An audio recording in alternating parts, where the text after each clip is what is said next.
hike your trails through the peaceful forest with waterfall backdrops. But it's the smiles, it's the people,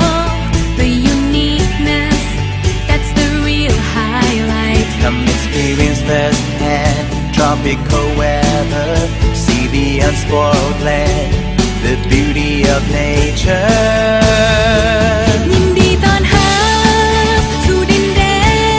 นแห่งอัญมณีแห่งแม่น้ำคอง ยินดีต้อนรับสู่ประเทศลาวคนลาวมีน้ำใจฮักความปองดอง ยินดีต้อนรับสู่ดินแด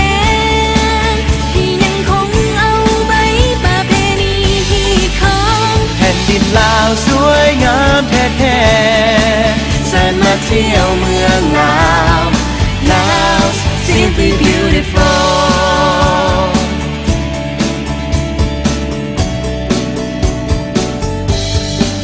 ตื่นขึ้นมายามเช้าเพื่อหับแสงอรุณ สมทิวทัศน์ที่สวยงามบ่เหมือนที่ใดในโลก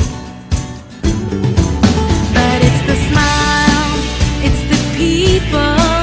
the uniqueness, that's the real highlight. Come experience firsthand tropical weather, see the unspoiled land, the beauty of nature. ยินดีต้อนรับสู่ดินแด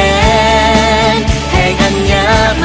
ณีแห่งแม่น้ำคองยินดีต้อนรั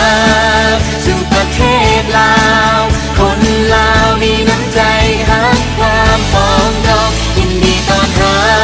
บสู่ดินแด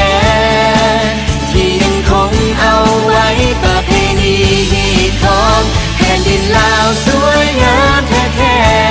ๆเชิญมาเที่ยวเมืองลาวลาว simply beautiful Simply beautiful,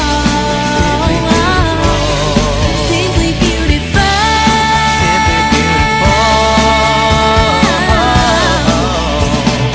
Love, simply beautiful.